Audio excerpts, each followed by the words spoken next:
Break കൊടുക്കും ജീവ. ഒരു ചെറിയ ബ്രേക്ക് കൊടുക്കും. പാറു കുറെ ക്വസ്റ്റ്യൻസ് റെഡിയാക്കി കൊണ്ടുവന്നിട്ടുണ്ട്. ഇൻട്രോ ആയി പോയി ഗൈസ്, ക്ഷമിക്കണം, സോറി. ആരാ ഫാമിലി കുറച്ചുകൂടെ ഇപ്പൊ ചേച്ചിയുടെ ഫാമിലിയില് ചേട്ടനാണോ ചേട്ടന്റെ ഫാമിലിയിൽ ചേച്ചിയാണോ കൂടുതൽ അറ്റാച്ച്ഡ്? എങ്ങനെ നമ്മുടെ ഫാമിലി എനിക്ക് മനസ്സിലായില്ല. ഞാൻ പറയാം, ചേട്ടന്റെ ഫാമിലിയില് ചേച്ചിയാണോ കൂടുതൽ അറ്റാച്ച്ഡ്, ചേച്ചിയുടെ ഫാമിലിയില് ചേട്ടനാണോ കൂടുതൽ അറ്റാച്ച്ഡ്? അതെങ്ങനെയാ? ഈക്വൽ ആണെന്ന് തോന്നുന്നു അല്ലേ? ചിരിക്കണേ. അങ്ങോട്ടും ഇല്ല, രണ്ടുപേരും അങ്ങോട്ടും ഇങ്ങോട്ടും. അല്ല, ആക്ച്വലി ഞങ്ങള് രണ്ടുപേരും നമ്മള് സെപ്പറേറ്റഡ് ആയിട്ടാണ് താമസിക്കുന്നത്. നമ്മള് ഒറ്റയ്ക്ക് ഒരു ഫ്ലാറ്റിലാണ്. ഞങ്ങളല്ല, ഫാമിലി ഞങ്ങള്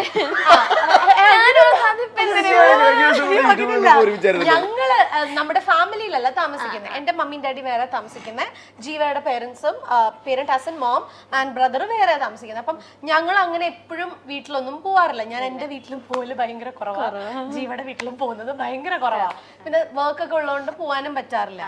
it's all through phone relation, അങ്ങനെയൊക്കെയാണ് മെയിൻലി. ഞാൻ ഇടയ്ക്ക് സമയം കിട്ടുമ്പോൾ വീട്ടിൽ എന്നാലും വല്ലപ്പോഴും ഒക്കെ പോവാറുള്ളൂ. അതും ഒരു കോഫി കുടിക്കാനൊക്കെ പോയിട്ട് തിരിച്ചു വരും അല്ലേ, അത്രയല്ലേ ഉണ്ടാവാറുള്ളൂ. അത്രേ ഉള്ളൂ. തിരക്കിന്റെ ഇടയ്ക്ക് ഒന്ന് ഓടിപ്പോയി ഒന്ന് കണ്ട് ചിലപ്പോൾ ഇച്ചിരി നേരം ഭക്ഷണം കഴിച്ചിട്ട് വരും, അല്ലെങ്കിൽ ചായ കുടിച്ചിട്ട് വരും.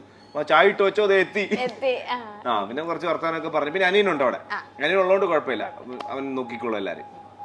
ഇത്രയും ജോളി ആയിട്ടുള്ള ജീവചേട്ടനെ കരഞ്ഞ് ഞാൻ ആകെ കണ്ടത് സരിഗമപ്പയിലെ അമ്മയുടെ കാര്യം പറഞ്ഞപ്പോഴായിരുന്നു. ഭയങ്കര ഇമോഷണൽ ആയി പോയല്ലേ ആ സമയത്ത്. ഞാൻ ഓർക്കുന്നു.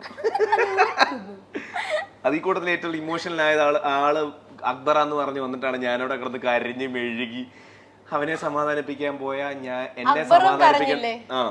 ആ സോങ് അങ്ങനത്തെ സോങ് ആയിരുന്നു, പൂമുത്തോളം എന്ന് പറഞ്ഞ രഞ്ജിൻ ചേട്ടൻ പാടിയ സോങ്. അപ്പൊ അക്ബറിന്റെ ഉമ്മയുടെ കാര്യം അക്ബർ ഓർത്തു. അപ്പൊ അവനിങ്ങനെ പെട്ടെന്ന് ഇമോഷണലായി. അപ്പൊ അത് കണ്ടോണ്ട് ഞാനിങ്ങനെ അവനെ വിളിച്ചാ. പിന്നെ അവരെല്ലാരും കൂടെ എന്നെ സമാധാനിപ്പിക്കേണ്ട അവസ്ഥയിലേക്ക് വന്നു. ചേച്ചി ഉണ്ടായിരുന്നു അപ്പോ? ഇല്ല ഇല്ല, ആ സമയത്ത് ഖത്തറിലായിരുന്നു. ഞാൻ ഖത്തറിലായിരുന്നു. ഈ തിരക്കിന്റെ ഇടയിലൊക്കെ നിങ്ങൾ എങ്ങനെയാ ടൈം സ്പെൻഡ് ചെയ്യാനായിട്ടൊക്കെ നോക്കുന്നത്? ലൈക്ക് ജീവചാനി മിക്കപ്പോഴും ഷൂട്ട്സ് ഉണ്ടാവും. ഇപ്പൊ വ്ളോഗ്സിലൊക്കെ നമ്മൾ കാണുന്നതല്ലല്ലോ ശരിക്കുള്ള റിയൽ ലൈഫിലേക്ക് വരുമ്പോഴുള്ള കാര്യങ്ങൾ. ഇപ്പൊ എല്ലാരും പറയും സോഷ്യൽ മീഡിയ, അവര് ഭയങ്കര ഹാപ്പിയോ ഭയങ്കര ചിൽ കപ്പിൾസ്. പക്ഷെ എല്ലാവരുടെയും ബാക്കിൽ എന്തെങ്കിലുമൊക്കെ നമുക്കും ഓരോ പ്രശ്നങ്ങളും കാര്യങ്ങളും ഒക്കെ ഉണ്ടാവും. ഇപ്പൊ വ്ളോഗ്സ് കാണുന്ന പോലെ ആയിരിക്കില്ല, നിങ്ങൾ എപ്പോഴും ട്രിപ്പും അതൊന്നും ആയിരിക്കില്ല. അപ്പൊ ഈ തിരക്കിന്റെ ഇടയിലൊക്കെ എങ്ങനെയാ ടൈം മാനേജ് ചെയ്യാനായിട്ടൊക്കെ നോക്കുന്നത്? എങ്ങനെയാ ചെയ്യാ?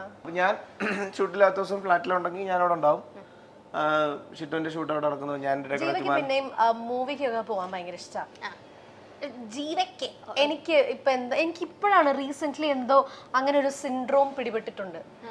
എനിക്കിപ്പോ തിയേറ്ററിൽ പോയി പടം കാണാൻ പറയോ, എനിക്ക് സത്യം എനിക്കിപ്പോ വീട്ടില് ആ കംഫർട്ടിൽ ഇരുന്നിട്ട് OTT മൂവീസ് കാണാൻ ഭയങ്കര ഇഷ്ടമാണ്. അതുകൊണ്ട് എന്നെ ഏത് പടത്തിന് വിളിച്ചാലും എനിക്ക് പോകാൻ മടിയാ. പക്ഷെ എനിക്ക് സിനിമ തിയേറ്ററിൽ തന്നെ പോയി കാണാൻ എനിക്ക് അതിന് ഇഷ്ടക്കേടില്ല, എനിക്ക് ഇഷ്ടമുണ്ട്. പക്ഷെ ആ എഫേർട്ട് ഫ്രം ദ ബിഗിനിങ്, കുളിക്കണം, മേക്കപ്പ് ഇടണം, ഡ്രസ് ഇടണം, അവിടെ പോണം, അയ്യോ. അപ്പൊ ഞാൻ അതേപോലെ ഇങ്ങനെ കിടന്നു കഴിഞ്ഞാൽ PVR മൊത്തത്തിൽ ഇങ്ങോട്ടേക്ക് വീട്ടിലേക്ക് എടുത്താലോന്ന് ഇങ്ങനെ. അതാണ് പ്രശ്നമല്ലോ. എനിക്ക് തിയേറ്ററിൽ പോയി സിനിമ കാണുന്നതാണ് ഇഷ്ടം. പോയി വ്ളോഗില് പറഞ്ഞല്ലോ നെറ്റ്ഫ്ലിക്സ് വെക്കും, ഈ സോഫയിൽ ചേച്ചി ഇവിടെ ജീവച്ചേട്ടൻ കിടക്കും. എനിക്കത് ഭയങ്കര ഇഷ്ടമായി. ഇപ്പൊ എനിക്ക് ആ ഒരു കംഫർട്ട് സോണിൽ ഞാൻ ഭയങ്കര ഹാപ്പിയാണ്. പിന്നെ എനിക്കിപ്പോ ലുലുവിൽ പോകാൻ ഇഷ്ടവുമല്ല. എന്ത് ടൂ ക്രൗഡഡാ. ഇല്ലേ, പഴയ ലുലു ഒന്നും അല്ല ഇപ്പം.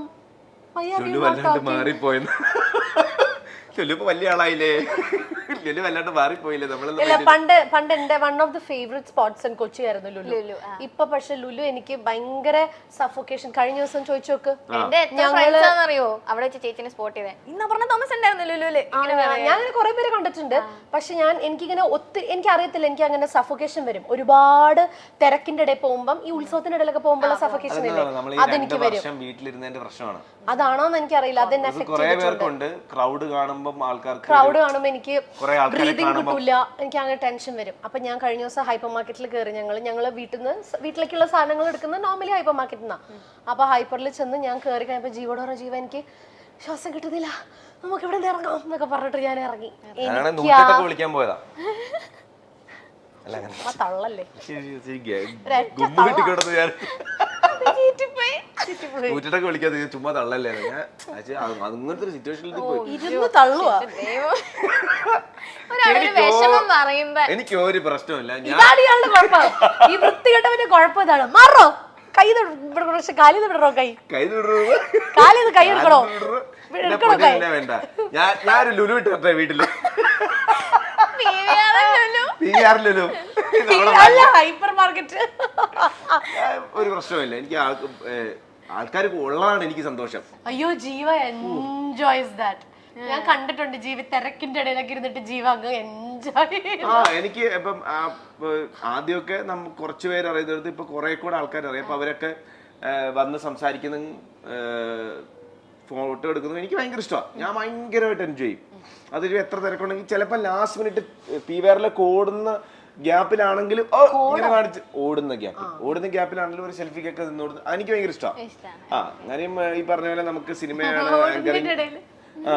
സിനിമയാണ് ആങ്കറിങ് ആണെന്നൊക്കെ പറഞ്ഞാലും കാണാൻ ഈ പറയുന്ന ആൾക്കാർ ഉള്ളപ്പോഴാണല്ലോ നമ്മളിതൊക്കെ ചെയ്തിട്ട് കാര്യമുള്ളൂ. അപ്പം ഒരു 2 seconds കൊടുക്കാൻ റെഡിയാ സമയമുണ്ടെങ്കിൽ. നമ്മൾ എവിടെയെങ്കിലും ഈ പറഞ്ഞ പോലെ പിന്നെ ഈ ചില സ്ഥലത്ത് പോയി കഴിഞ്ഞാൽ ഇപ്പൊ ഞാൻ ഹോസ്പിറ്റലിൽ പോയി, അമ്മച്ചിക്ക് വയ്യാതെ ഹോസ്പിറ്റലിൽ പോയി, അവിടെ ചേട്ടാ സെൽഫി ചെയ്യുന്നു ഐസിയുടെ മുമ്പിൽ. അത് മാത്രമല്ല ഞാൻ നേരത്തെ പറഞ്ഞിട്ടുണ്ട്, ഞാൻ ചിട്ടു ഖത്തറിലേക്ക് ആദ്യമായിട്ട് പോകുമ്പോൾ പോയി ഇങ്ങനെ നടന്നു പോകുന്ന കാണുമ്പോൾ എനിക്ക് പെട്ടെന്ന് സങ്കടം വന്നിട്ട് ഞാൻ ഇങ്ങനെ കണ്ണിന്ന് കണ്ണുനീര് വന്നിട്ട് ഞാൻ ഇങ്ങനെ തിരിഞ്ഞ ചേട്ടാ സൂര്യമസിക്കിൽ ജീവിച്ചിട്ടില്ല ഒരു ഫോട്ടോ. അത് മാത്രമേ ഉള്ളൂ. അല്ലാതുള്ള സമയങ്ങളിലൊക്കെ ഞാൻ ഓക്കെയാ, ഞാൻ അത്ര എൻജോയ് ചെയ്യും. അതുകൊണ്ട് തന്നെ ഞാൻ സിനിമ കാണാൻ പോകുമ്പോഴും ഞാൻ ഇടയ്ക്കിടയ്ക്ക് ഇപ്പൊ കാക്കനുള്ള സ്ഥലത്താണെങ്കിൽ ഞാൻ വൈകുന്നേരം ചായ കുടിക്കാൻ ഇറങ്ങും.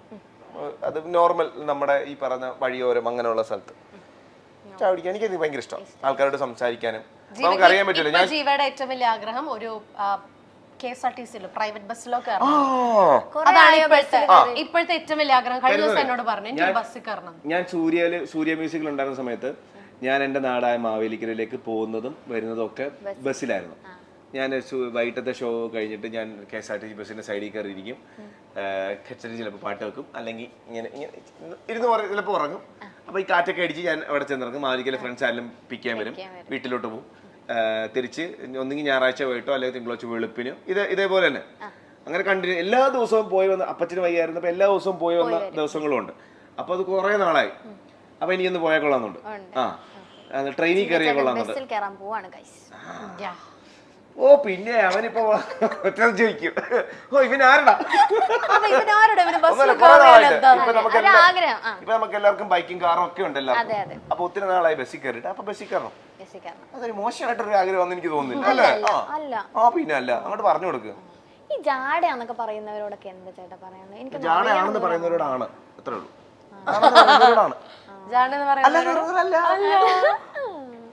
പിന്നെ നമുക്ക് ഇപ്പം നമ്മൾ ഇന്റർവ്യൂവിന് വരുന്നതിന് മുമ്പ് ഇപ്പൊ പാറുവിന്റെ ഫ്രണ്ട്സ് ആണെങ്കിലും ഇപ്പൊ പാറു ആണെങ്കിലും ഇപ്പൊ ഞങ്ങളാണ് ഇന്റർവ്യൂവിന് വരുന്നത് എന്ന് പറയുമ്പോൾ പല അഭിപ്രായങ്ങളുണ്ടാവും. ഒരാളെ പറ്റി കുറെ ആൾക്കാർക്ക് പല അഭിപ്രായങ്ങളാണല്ലോ. അവർക്ക് ഭയങ്കര അപ്പൊ നമ്മളോടും നമ്മൾ ഇന്നയാളെ കാണാൻ പോകുമ്പോൾ ഇന്നയാൾക്ക് ഭയങ്കര ജാടയായിരിക്കും, ജാടയാണ്.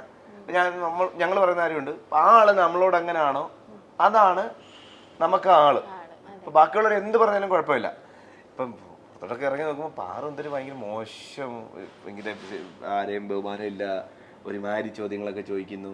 അങ്ങനെ പല അഭിപ്രായം ഉണ്ടാവാം, അങ്ങനെ ഉണ്ടെന്നല്ല ഉണ്ടാവാം. പക്ഷെ ഇപ്പൊ ഞങ്ങളോട് ചോദിക്കും പാറു എങ്ങനെയാന്ന് ഞങ്ങൾ ചോദിക്കും, എന്റെ പൊന്നോ പാറു എന്ന് പറഞ്ഞ അത്ര നല്ല സ്വീറ്റ് ആയിട്ടുള്ള ഒരു കൊച്ചില്ല നമ്മൾ പറയും, അത്രേ ഉള്ളൂ. നമ്മളെ മൈൻഡ് ചെയ്തില്ല. ചിലപ്പോ അലവലാതെ എന്ന് പറയുന്നവരുണ്ടാവും, ജാടയെന്ന് പറയുന്നത്. ഇപ്പൊ അവള് വൈറലായി ഒത്തിരി ജാടയാ. പണ്ട് നമ്മളെ അയ്യോ എന്റെ മോളെ അത് പറയും, അത് ഉള്ളിന്നെടുത്ത് ചോദിച്ച ചോദ്യം. അത് അങ്ങനെ അത് നോക്കണ്ട. നമുക്ക്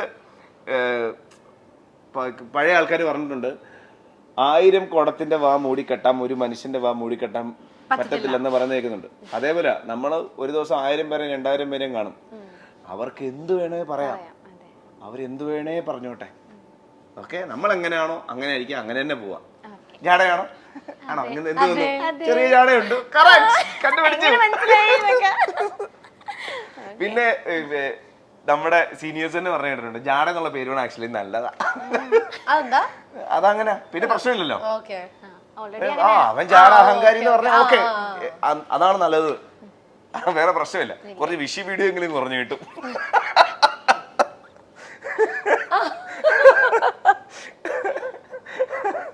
ഹായ് നല്ല നെയിൽസ്.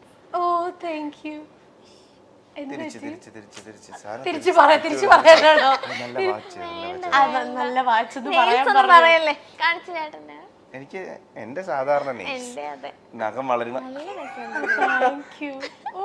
ഇത് മറ്റേ പേടിയൊക്കെ ചെയ്ത് പട്ടി വെച്ചത് നമ്മൾ ഇതൊക്കെ വെച്ച് നല്ല മാന്തി കിട്ടാറുണ്ടാ? ഇത് വെച്ച മാന്തി ഇളകിപ്പോരും. ഇളകില്ല. Hello, how dare you speak like that? Sorry, I was little there. ഇത് എന്റെ ഓൺ നെയിൽസ്. ഇത് ഓൺ നെയിൽസ് ആട്ടോ. അല്ല ഞാൻ പറഞ്ഞു ഇത് ഓൺ നെയിൽസാ. സംശയം ഉണ്ടെങ്കിൽ ഇതേ ഇവിടോട്ട് നോക്കി. ഇത് ഓൺ നെയിൽസാ. ഇവിടെ ഉണ്ട് തട്ടപ്പുറത്ത്. ഇപ്പൊ അവിടെ അയ്യോ ഇത് ഓൺ നെയിൽസാ. എല്ലാം ഓൺ നെയിൽസാ. ഇത് രണ്ടും ഓൺ നെയിൽസാ. സൂപ്പർ. അപ്പ എന്ന പാട്ടിന്റെ റിയാലിറ്റി ഷോയിലൂടെയാണ് ജീവ ജോസഫിനെ നമ്മൾ കൂടുതലായും അറിഞ്ഞത്. ജീവയും അപർണയും അറിയാത്ത മലയാളികൾ ഇല്ല എന്ന് വേണമെങ്കിൽ പറയാം. കാരണം അത്രത്തോളം ഇഷ്ടമാണ് ഇവരോട്. ഈ ദമ്പതികളെ ഇപ്പോൾ മലയാളികൾ ഇരു കൈയും നീട്ടി സ്വീകരിച്ചു കഴിഞ്ഞു. ജീവയും അമൃതയും സൂര്യ മ്യൂസിക് എന്ന പരിപാടിയിലൂടെയാണ് നമുക്ക് മുന്നിലേക്ക് എത്തിയത്. ചെറുപ്രായത്തിൽ തന്നെ വിവാഹിതരായവരാണ് ഇരുവരും. എന്നാൽ പിന്നീട് തങ്ങളുടേതായ മേഖലയിൽ ഇവർക്ക് സ്വന്തം പേര് സിഗ്നേച്ചർ പതിപ്പിക്കാൻ അവർക്ക് സാധിച്ചു എന്ന് പറയുന്നത് ഒരു വലിയ കാര്യം തന്നെയാണ്. ഒരു സമയത്ത് ഇവരുടെ ഇന്റർവ്യൂസ് എല്ലാം ട്രെൻഡിങ്ങിൽ വന്നിരുന്നു. ഇവരുടെ കുടുംബ വിശേഷങ്ങളും ഫ്ലാറ്റും ജീവിത രീതിയും പ്രത്യേകിച്ചും ജീവയുടെ സംസാരം കേൾക്കാൻ തന്നെ ഒരുപിടി ആരാധകർ എപ്പോഴും ഉണ്ടായിരുന്നു. എല്ലാവർക്കും എന്തോ വലിയ ഇഷ്ടമാണ് ജീവയോട്. അതേ ഇഷ്ടം തന്നെ അപർണയോടും ഉണ്ട് എന്നതാണ് സത്യം.